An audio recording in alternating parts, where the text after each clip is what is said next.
नमस्कार साथियों, मैं हर्ष गोयल आप सभी का इस कक्षा में स्वागत करता हूं। पिछले कक्षा में हमने समांतर चतुर्भुज के गुणों के बारे में पढ़ा था, जिसमें हमने तीन प्रमेयों को सिद्ध किया था और इस भाग में हम इसके बाकी के गुणों को पढ़ेंगे। तो इस भाग में हम समांतर चतुर्भुज के गुणों में इसके बची प्रमेयों को सिद्ध करेंगे। तो चलिए बच्चों, स्टार्ट करते हैं ये भाग। तो देखिए, आपके पास प्रमेय 8.4 है कि एक समांतर चतुर्भुज में सम्मुख कोण बराबर होते हैं। तो देखिए, ये आपके पास एक समांतर चतुर्भुज है और आपको बोला गया है कि समांतर चतुर्भुज में सम्मुख कोण बराबर होते हैं। मतलब सम्मुख कोण कौन कौन से? ये जो कोण ए है ये हमारा बराबर होगा कोण सी के साथ, और ये जो कोण बी है ये बराबर होगा कोण डी के। भाई, सम्मुख कोण बराबर होते हैं, अर्थात कोण ए बराबर कोण सी तथा कोण बी बराबर होगा कोण डी के। तो देखिए, इस प्रकार हम इसे सिद्ध करेंगे। तो दिया है ए बी सी डी एक समांतर चतुर्भुज है, समांतर चतुर्भुज है।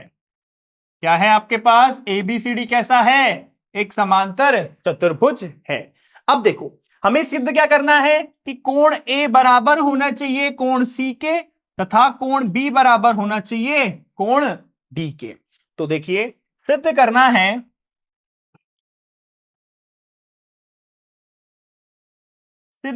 है, कोण बी बराबर होना चाहिए किसके? ये होना चाहिए कोण डी के, तथा कोण ए बराबर होगा हमारा कोण सी के। तो ये दोनों चीजें करनी है हमें सिद्ध। तो देखिए, हम एक रचना खींचते हैं एसी विकर्ण। तो रचना हमने की एक एसी विकर्ण। तो ये हमारी रचना हो गई। अब देखिए, उपपत्ति किस प्रकार करेंगे इसकी। तो देखिए, हमें क्या सिद्ध करना है कि कोण ए बराबर होगा कोण सी के और कोण बी बराबर होगा कोण डी के। तो कोण बी किस त्रिभुज में आ रहा है? कोण बी हमारे त्रिभुज एबीसी में आ रहा है, और कोण डी हमारा किस त्रिभुज में? त्रिभुज सी डी ए में। तो हम क्या करेंगे? सबसे पहले इन दोनों त्रिभुजों को करते हैं सर्वांग सम सिद्ध। तो देखिए, तो त्रिभुज कौन कौन सा?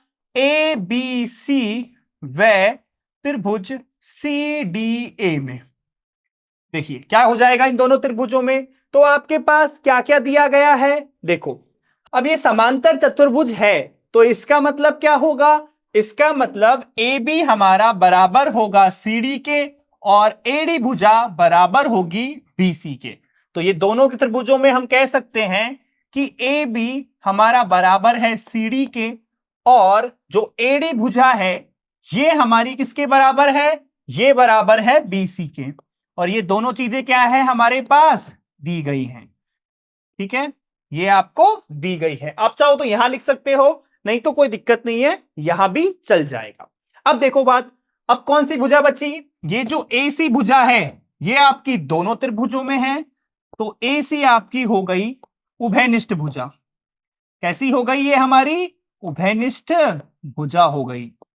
अब देखो, ए सी हमारी उभयनिष्ठ भुजा हो गई, तो इस त्रिभुज की तीन भुजाएं इस वाले त्रिभुज की तीन भुजाओं के बराबर है।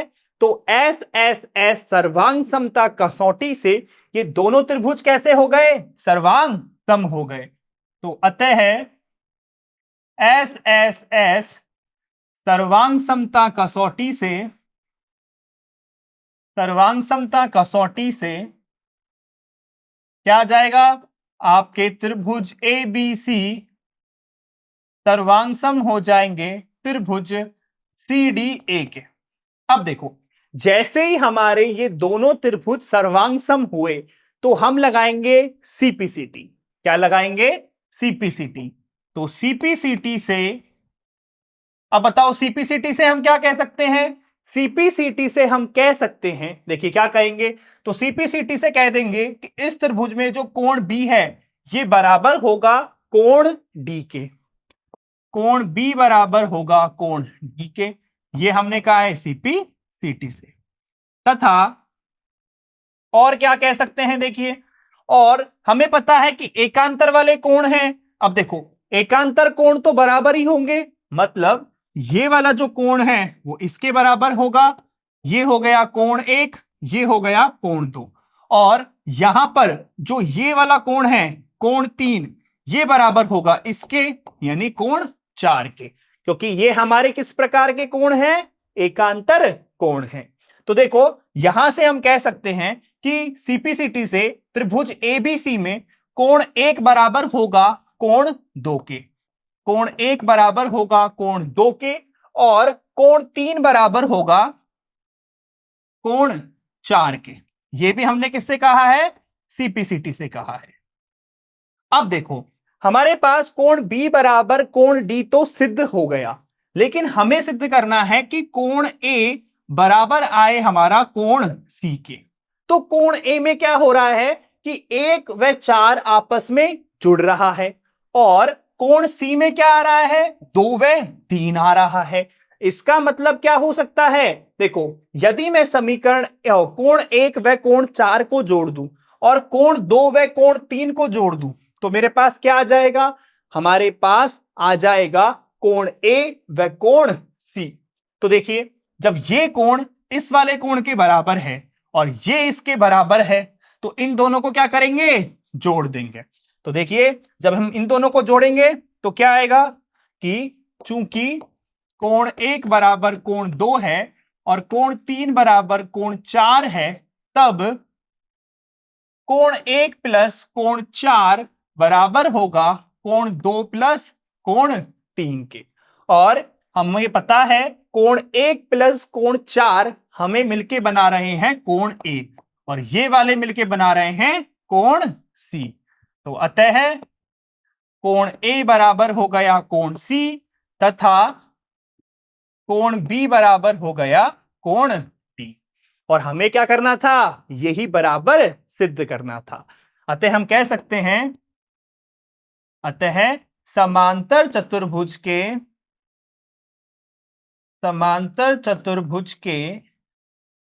सम्मुख कोण बराबर होते हैं। सम्मुख कोण बराबर होते हैं। ठीक है बच्चों, सबको समझ में आया, बराबर होते हैं। क्लियर। देखो क्या किया हमने, एक बार दोबारा समझिए। हमें क्या करना था, सम्मुख कोणों को बराबर करना था। तो इसके लिए हमने क्या किया, देखो सिंपल सा कॉन्सेप्ट है, दो त्रिभुज लिए, क्योंकि कोण बी व कोण डी इन दोनों त्रिभुजों में आ रहे हैं, तो दोनों त्रिभुजों को सर्वांग सम किया, सीपीसीटी लगाया, ये बराबर आ गया। लेकिन दोबारा सीपीसीटी लगाया तो ये वाले कोण बराबर आए। फिर क्या किया, कोण एक व कोण चार को जोड़ दिया, कोण दो व कोण तीन को जोड़ दिया, यहां कोण ए आ गया, यहां कोण सी आ गया, और यहां से ये हमारा सिद्ध हो गया। ठीक है, सभी को समझ में आया। तो अब देखिए आप अगला प्रमेय। तो प्रमेय 8.5 है, यदि एक चतुर्भुज में सम्मुख कोणों का प्रत्येक युग्म बराबर हो तो वह एक समांतर चतुर्भुज होता है। तो देखिए, आपसे क्या करवा रहा है, एक चतुर्भुज में सम्मुख कोणों का प्रत्येक युग्म, मतलब आपके पास कोण ए बराबर कोण सी है, वह कोण बी बराबर कोण डी है। तो हमसे कह रहा है कि यदि कोण ए बराबर कोण सी तथा कोण बी बराबर कोण डी किसी चतुर्भुज में हो, तो वो चतुर्भुज एक समांतर चतुर्भुज होगा। किस प्रकार का होगा, समांतर चतुर्भुज होगा। तो देखिए इसे किस प्रकार करेंगे सिद्ध। तो सबसे पहले दिया है कि ए बी सी डी एक चतुर्भुज है,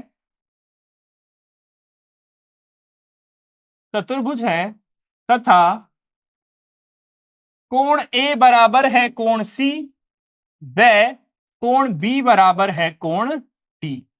और हमें सिद्ध करना है, क्या सिद्ध करना है, हमें सिद्ध करना है कि ए बी सी डी क्या है हमारा, ए बी सी डी एक समांतर चतुर्भुज है। अब देखिए इसे किस प्रकार कर सकते हैं। ये कोण ए बराबर दिया गया है कोण सी के, कोण बी बराबर दिया गया है कोण डी के। तो उपपत्ति देखिए, अब हमारे पास कंडीशन ये है कि हमें बताना होगा कि ये जो चतुर्भुज है वो एक समांतर चतुर्भुज होगा।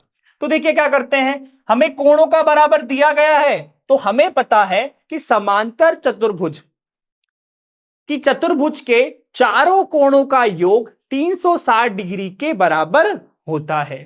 तो चतुर्भुज के चारों कोणों का योग, चारों कोणों का योग कितना होता है, 360 डिग्री होता है, के बराबर होता है। अब भाई चतुर्भुज के चारों कोणों का योग होता है 360, तो इसका मतलब क्या होगा कि हमारा कोण ए प्लस कोण बी प्लस कोण सी प्लस कोण डी ये हमारा होगा 360 डिग्री के बराबर। क्लियर? तो चारों कोणों का योग 360 डिग्री के बराबर हो जाएगा। अब देखो हमारे पास ए बराबर तो है सी और बी बराबर है डी, तो इसका मतलब हम सी की जगह ए लिख सकते हैं, डी की जगह हम बी लिख सकते हैं।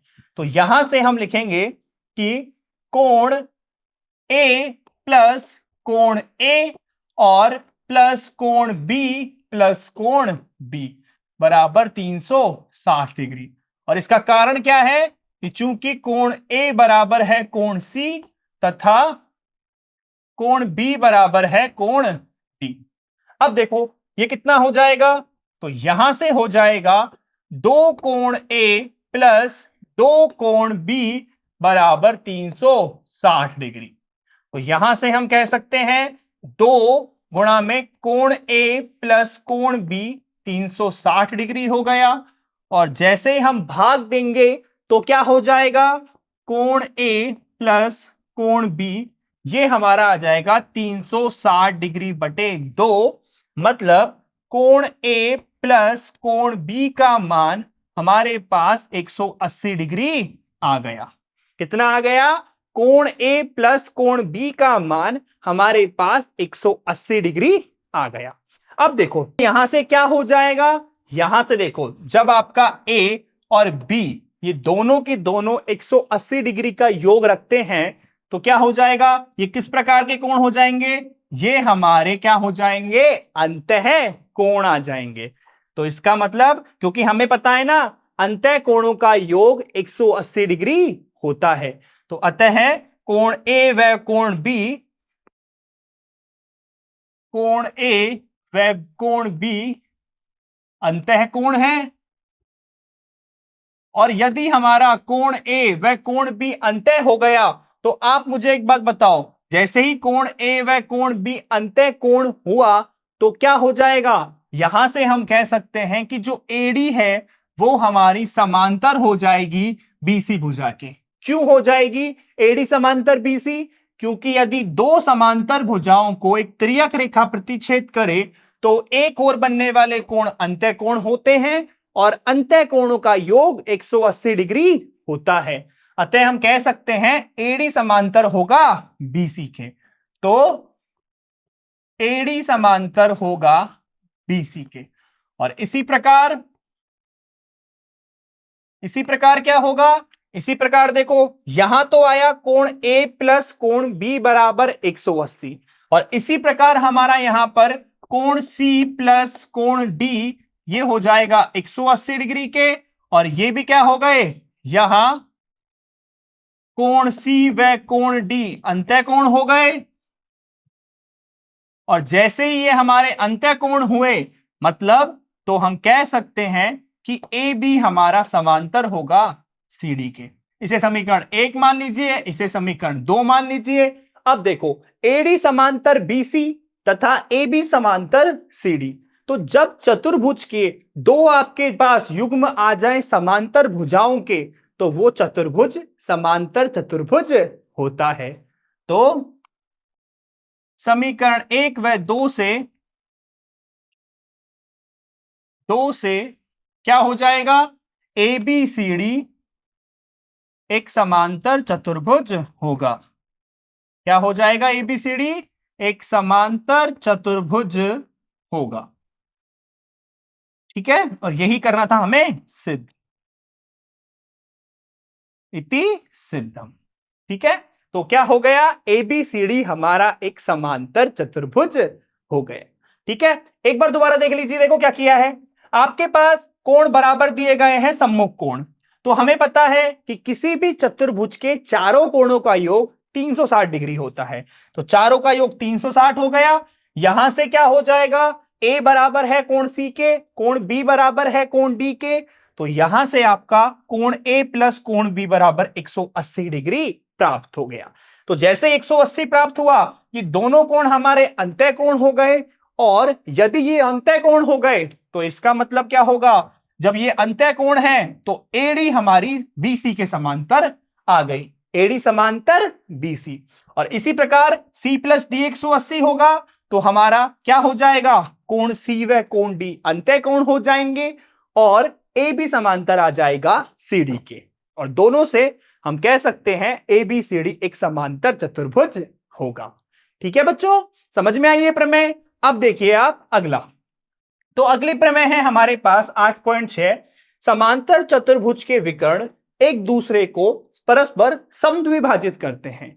यानी कि आपके पास एक समांतर चतुर्भुज है, इसके हमने दो विकर्ण खींच दिए, ये हमारा ओ पर क्या कर रहे हैं? प्रतिच्छेद कर रहे हैं। तो ये परस्पर समद्विभाजित करेंगे, मतलब बराबर भागों में विभाजित। तो हम क्या सिद्ध करना होगा कि ये जो ओ ए है ये हमारा बराबर होगा ओ सी के, और ओ बी हमारा बराबर होना चाहिए ओडी के। तो ये चीज करनी है हमें यहां पर सिद्ध। तो देखिए आप किस प्रकार से सिद्ध करेंगे। तो दिया है, देखो क्या दिया गया है हमारे पास कि एबीसीडी एक समांतर चतुर्भुज है जिसके दो विकर्ण एसी तथा बीडी ये हमारे ओ पर क्या करते हैं? प्रतिच्छेद करते हैं। तो एबीसीडी एक समांतर चतुर्भुज है, समांतर चतुर्भुज है जिसके दो विकर्ण, जिसके दो विकर्ण एसी तथा बीडी, बीडी बिंदु ओ पर प्रतिच्छेद करते हैं, पर प्रतिच्छेद करते हैं। तो ये कर गए आपके बिंदु ओ पर प्रतिच्छेद करते हैं। अब देखो ये आपके बिंदु ओ पर कर गए प्रतिच्छेद। अब देखो हमें सिद्ध क्या करना होगा कि ओ ए बराबर होगा ओसी, ओ बी बराबर होगा ओडी। तो सिद्ध करना है, सिद्ध करना है, क्या करना है सिद्ध? देखो कि ओ ए बराबर होना चाहिए हमारा ओसी के तथा ओ बी बराबर होना चाहिए ओडी के। तो देखो जब भी आपको दो भुजाओं को आपस में बराबर सिद्ध करना हो तो हम क्या करेंगे? ये भुजाएं जिन त्रिभुजों में आ रही है, तो ओ ए किस में आ रही है? ये आपके आ रही है ए ओ डी, इस वाले त्रिभुज में। किस त्रिभुज में आ रही है? ये आपके ए ओ डी त्रिभुज में। और ओसी भुजा किस में आ रही है? ओसी आपके आ रही है सी ओ बी, इस वाले त्रिभुज में। दिख गए दोनों त्रिभुज? तो एक आपका ए ओ डी में आ रही है भुजा, एक आ रही है सी ओ बी में। तो इसका मतलब हम इन दोनों त्रिभुजों को क्या करेंगे? पहले सर्वांग सम सिद्ध करेंगे। और जैसे ही हमारे ये दोनों त्रिभुज सर्वांग सम सिद्ध हुए, हम सीपीसीटी से इन भुजाओं को बराबर कर देंगे। ठीक है, ऐसे ही देखो ओबी कहां है? ओबी ये रही, और ओडी कहां है? ओडी ये रही। तो हमें क्या करना है? इन दोनों त्रिभुजों को सर्वांग सम सिद्ध करना है। तो देखिए उपपत्ति, तो हमें क्या करना है? सबसे पहले लेना है त्रिभुज एओडी व त्रिभुज सीओबी में। अब देखिए कैसे कर सकते हैं हम इसे सर्वांग सम सिद्ध।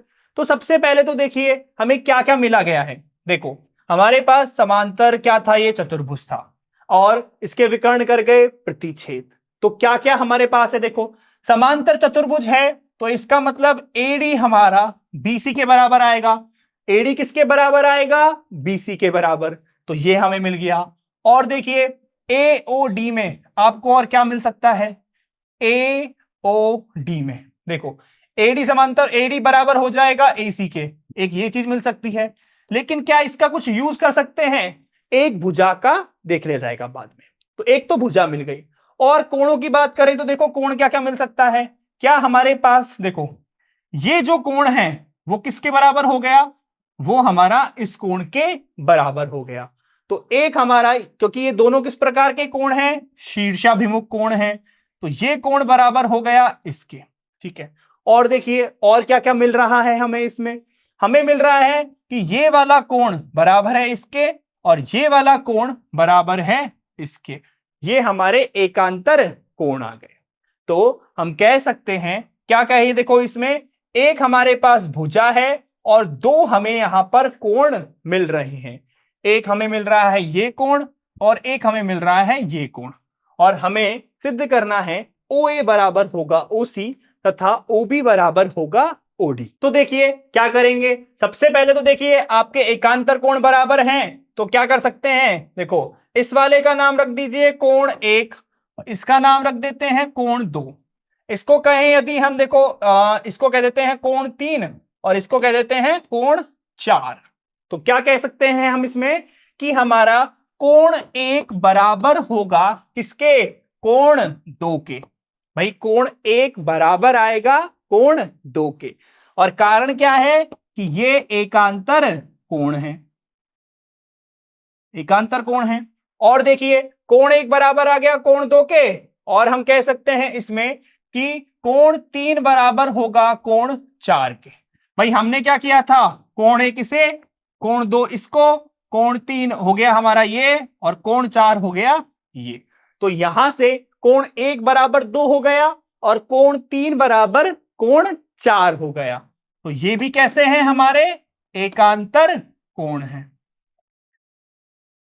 तो दो तो हमारे हो गए कोण। अब बात करें भुजा की, तो भुजा कौन सी है, देखो एओडी में तो हमारे पास है एडी भुजा और सीओबी में है हमारे पास बीसी भुजा। तो एडी बराबर है हमारे पास किसके, एडी बराबर है बीसी के, और ये हमारे पास क्या है, दी गई है। क्योंकि समांतर चतुर्भुज है तो सम्मुख भुजाएं तो बराबर होंगी ही। तो यहां से देखो कौन सा लगाएंगे, दो कोण व एक भुजा, और भुजा आपकी दोनों कोणों के बीच की है, अतः एएसए सर्वांग समता कसौटी से, सर्वांग समता कसौटी से हम क्या कह सकते हैं, एएसए सर्वांग समता कसौटी से हम कह सकते हैं कि हमारे ये दोनों त्रिभुज सर्वांग सम होंगे। तो त्रिभुज एओडी सर्वांग सम होगा त्रिभुज सीओबी के, और जैसे ही हमारे दोनों त्रिभुज सर्वांग सम हुए मतलब, तो सीपीसीटी से हम क्या कह सकते हैं, सीपीसीटी से हम कह सकते हैं कि इनके संगत भाग भी बराबर होंगे। मतलब इस त्रिभुज की ओ ए भुजा इस वाले त्रिभुज की ओसी भुजा के बराबर होगी, ओ ए बराबर ओसी, तथा इस त्रिभुज की जो ये वाली भुजा है ओ बी, ये बराबर होगी ओडी के, ओ बी बराबर ओडी, ठीक है। और यही क्या करना था, हमें सिद्ध करना था, इति सिद्धम। क्लियर, समझ में आ गया सभी को किस प्रकार हमने इस वाले प्रमेय को सिद्ध किया है। देखो बच्चों एक बार दोबारा क्या दिया गया है आपको, आपके पास समांतर चतुर्भुज है और उसके विकर्ण कर रहे हैं प्रतिच्छेद। हमसे बोला गया है कि इसको सिद्ध करना है कि ये जो विकर्ण है ये समद्विभाजित करते हैं। समद्विभाजित मतलब ओ बी बराबर होगा ओडी के, ओ ए बराबर होगा ओसी के। तो ये सिद्ध करना था। हमने दो त्रिभुज लिए एओडी व सीओबी, दोनों को हमने एएसए सर्वांग समता नियम से सर्वांग सम सिद्ध कर दिया और सीपीसीटी लगाकर इन दोनों को आपस में बराबर कर दिया। तो अतः यहां से हम कह सकते हैं, अतः समांतर चतुर्भुज के विकर्ण परस्पर समद्विभाजित करते हैं, परस्पर समद्विभाजित करते हैं। क्या करते हैं बच्चों? परस्पर समद्विभाजित करते हैं। और यही क्या करना था? हमें सिद्ध करना था। क्लियर? सभी को समझ में आया किस प्रकार हमने इसे सिद्ध किया है? अब देखिए आप अगली प्रमेय। तो प्रमेय 8.7 है, यदि एक चतुर्भुज के विकर्ण एक दूसरे को समद्विभाजित करे तो वह एक समांतर चतुर्भुज होता है। तो इसमें क्या कहा गया है कि आपके पास विकर्ण है, वो परस्पर क्या कर रहे हैं? समद्विभाजित करते हैं। मतलब OA बराबर OC व OB बराबर ये आ गया OD, ये आपके पास है। और हमसे सिद्ध करवा रहा है कि भाई समांतर चतुर्भुज होगा, कि ये चतुर्भुज एक समांतर चतुर्भुज होगा। तो देखिए कैसे करेंगे इसे सिद्ध। आपके पास दिया है,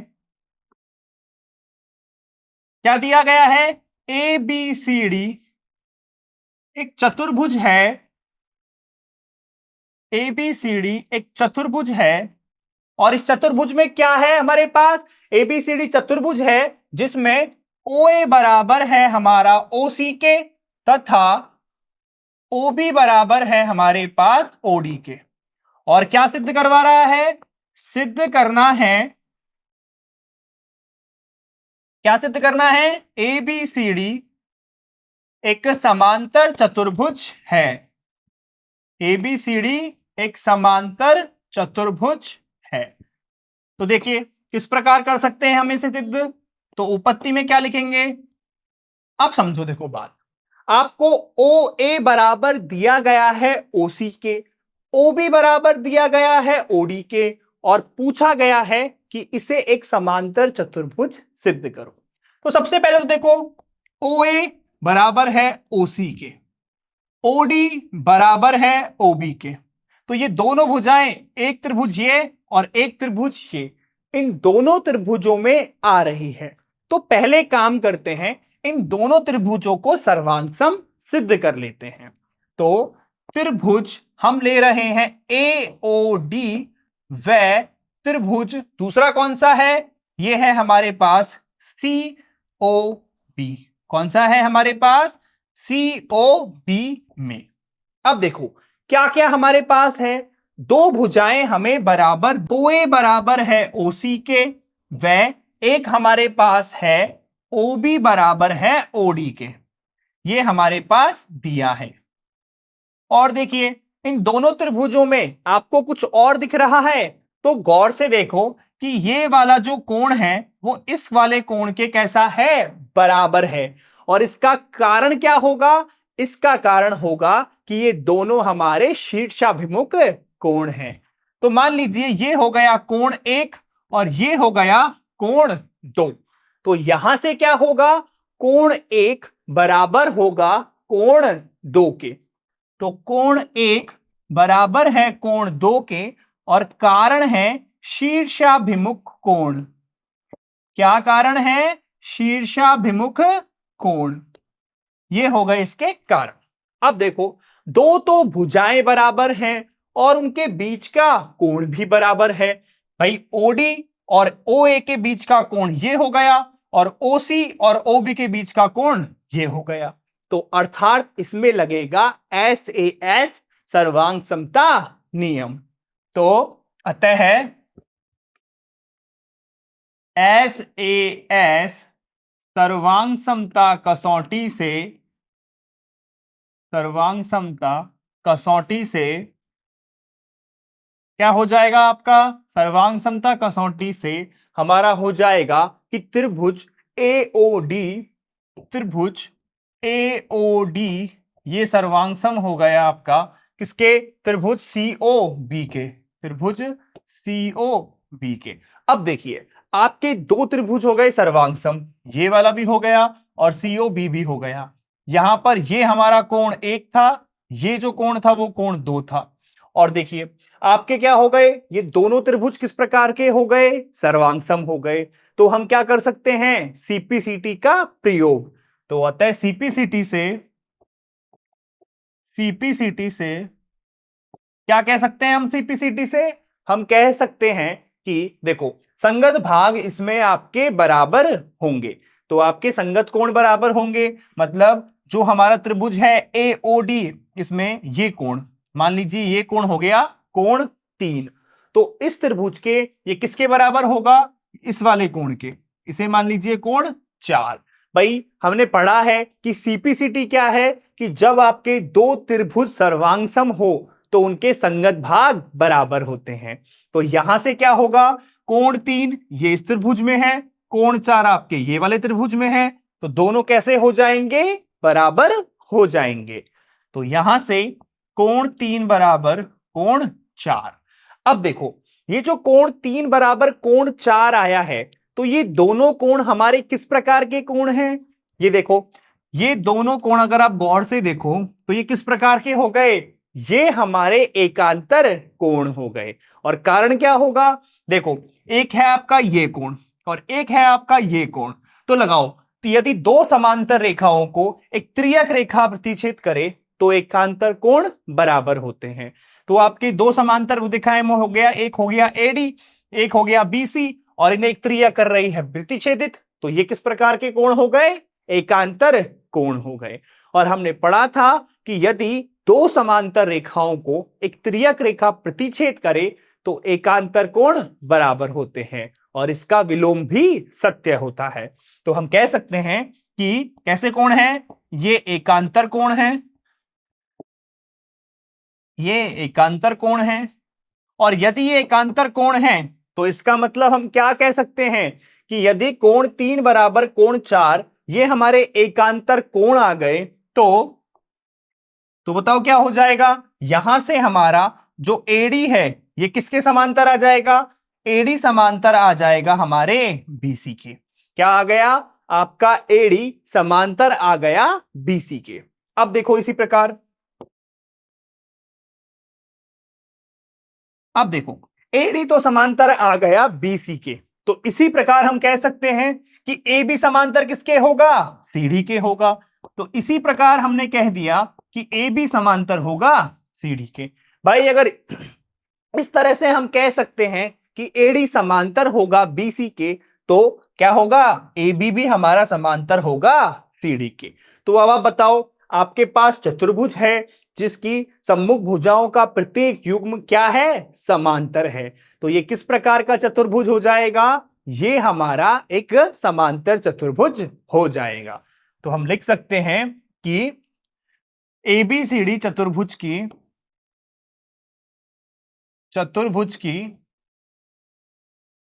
क्या हो जाएगा बताओ, इसमें क्या है कि सम्मुख भुजाओं का प्रत्येक युग्म समांतर है।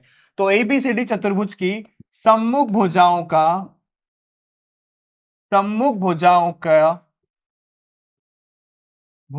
के दोनों युग्म कैसे हैं, समांतर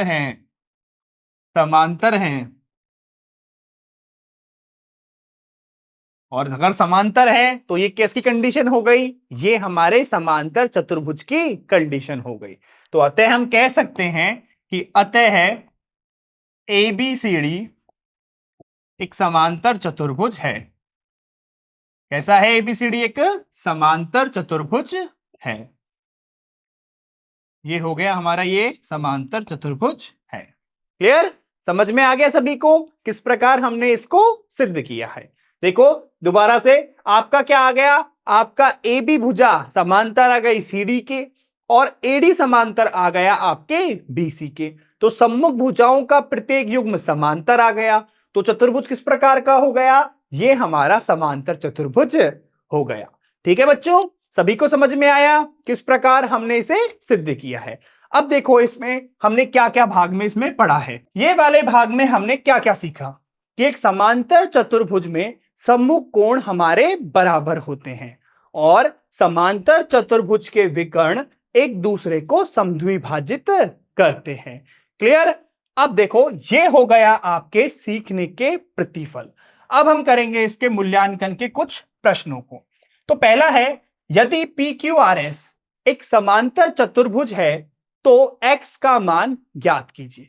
देखो, ये आपके पास एक समांतर चतुर्भुज है और आपसे इस x का मान ज्ञात करवा रहा है। तो देखो कैसे ज्ञात कर सकते हैं इस x का मान। अगर ये समांतर चतुर्भुज है तो सम्मुख कोण कैसे होंगे? बराबर होंगे। मतलब ये कोण हमारे इस कोण के बराबर होगा। क्या? ये वाला जो कोण है वो इस वाले कोण के बराबर आना चाहिए। अब देखो, ये कोण अगर 120 का है तो रैखिक युग्म से ये क्या होना चाहिए? मान लीजिए ये कोण हमारा y है, तो y प्लस 120 कितना आएगा? 180 आएगा। तो रैखिक युग्म से हम कह सकते हैं y प्लस 120 डिग्री बराबर 180। तो यहां से y आ गया 60 डिग्री के। और चूंकि ये समांतर चतुर्भुज हैं तो सम्मुख कोण बराबर होंगे, तो कोण x बराबर होगा कोण y के। तो यहां से कोण x बराबर आ गया 60 डिग्री। कितना आ गया? कोण x बराबर आ गया हमारे पास 60 डिग्री, क्योंकि समांतर चतुर्भुज के सम्मुख कोण बराबर होते हैं। समांतर चतुर्भुज के सम्मुख कोण बराबर होते हैं। क्लियर? क्या होते हैं? बराबर होते हैं। अर्थात कोण x बराबर कोण y हो गए। क्लियर?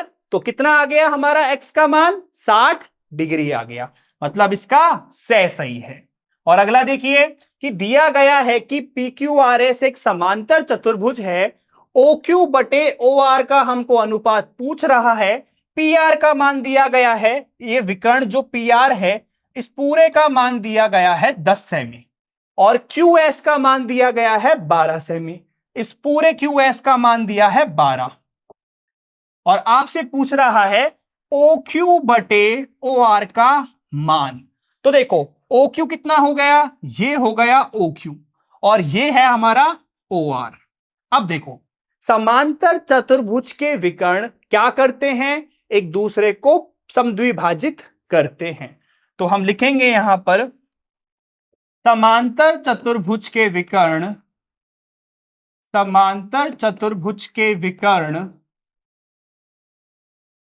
परस्पर समद्विभाजित करते हैं। भाई हमने पढ़ा हुआ है समांतर चतुर्भुज के विकर्ण परस्पर समद्विभाजित करते हैं। इसका मतलब क्या होगा? ओपी बराबर होगा ओ आर के। ओपी बराबर ओ आर तथा यहां क्या आ जाएगा? ओ एस बराबर ओ क्यू। ओ एस बराबर ओ क्यू। चूंकि हमारे पास क्या है? जो पी आर है इसका मान 10 दिया गया है और इस पूरे की पूरे पी आर को क्या लिख सकता हूं मैं?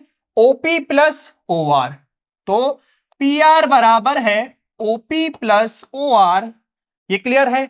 और यहां से ओपी बराबर ओ आर है तो पी आर का मान हो गया ओपी प्लस ओपी या फिर O R plus O are.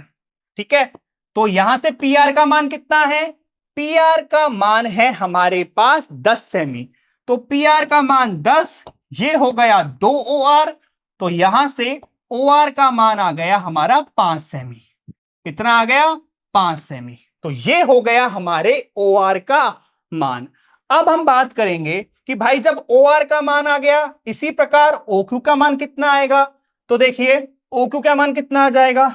यहां से आपका ओ क्यू कितना आ जाएगा? देखो, तो अब अगर बात करें ओ क्यू की, तो देखो ओ क्यू को क्या लिख सकते हैं? ओ क्यू को लिख सकते हैं एस क्यू बराबर O S plus O Q. तो एस क्यू को लिख सकते हैं O S plus O Q. तो ये हो जाएगा O Q plus O Q. तो एस क्यू बराबर हो गया 2 ओ क्यू और एस क्यू का मान कितना है? एस क्यू का मान है 12। तो 12 सेमी बराबर 2 ओ क्यू। तो यहां से ओ क्यू बराबर 6 सेमी।